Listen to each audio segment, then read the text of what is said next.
Сәлеметсіздер ме, құрметті әділ қазалқалары және оқушылар. Мен нөмір 99 орта мектебінің 7-ші сынып оқушысы Белемжанова Хадиджа. Жел диірмені. Жел диірмені бұл желдің кинетикалық энергиясын механикалық жұмысқа айналдыратын құрылғы. Ол көбінесе дәнді дақылдарды ұнтақтауға, су айдауға және ағаш тігуге пайдаланылған құрылғы. Ол негізінен үлкен қалақшалар мен оны айналдыратын механизмдерден тұрады.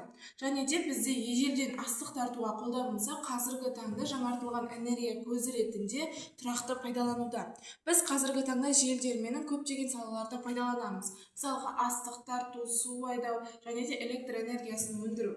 Қазіргі таңда жел қондырғылары электр қуатын өндіретін жасыл экономиканың маңызды бір бөлігі болып табылады. Тарихи тұрғыдан жел диірмендері адамзат өркениетінің дамуында, әсіресе ауыл шаруашылығы мен өндірісте ерекше орын алған. Бізде жел диірменінің қазіргі қолданысы. Бүгінгі таңда жел диірмендерінің орнына жел генераторлары басты.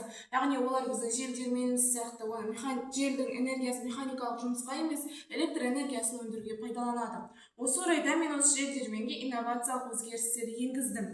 Қазіргі таңда экологиялық электромобильдер шығып жатыр. Сол жел диірменінің көмегімен резервтік қуат көзін қосымша қоюды жөн көрдім.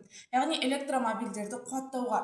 Тағы да кішкене осындай трансформатор қойып, одан тоқ шығарып, ауыл көшелерін жарықтандыруға, тіпті 15-20 үйге дейін тұрақты электр энергиясымен қуаттауға болады. Біздің Қызылорда облысы негізінен желді аймақ болғандықтан, бізге осындай жел диірмендерін орнату өте тиімді болды. Және де біз тек қана жел диірменмен ғана тоқталмай, осындай күн батареяларында орнаттық. Маған атап өткендей, Қызылорда облысы желді әрі ыстық аймақ болғандықтан, бұл екі электр қуатын өндіретін аппаратты қою біз үшін өте тиімді және халықты тұрақты электр энергия көзімен қамтамасыз етуге өте тұрақты шешім болды.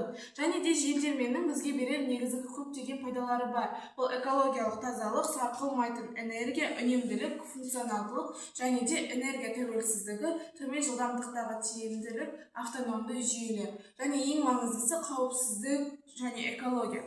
Құстарға қауіп төндірмейді, шу деңгейі өте төмен. Жел диірменнің креативтілігінің бізде бірнеше бағыттары бар. Олар қалақсыз жел диірмендері.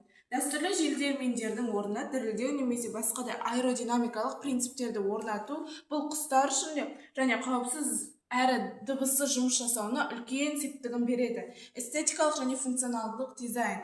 Бізде диірменнің қалақшалары мен діңгектердің арасында ландшафттар бар және соған көз тартарлық эстетикалық дизайны жасау бізге ол үлкен көз тартарлық пішінге салуға мүмкіндік береді. Және де шағын үй диірмендері. Жеке үй шаруашылығында электр энергиясын дербес өндіруге арналған шағын жинақы және де тартымды конструкциялар. Одан кейін бізде ақылды технологиялар. Жел бағыты мен күшін автоматты түрде реттеп, ең жоғарғы тиімділікпен жұмыс істейтін құрылғылар.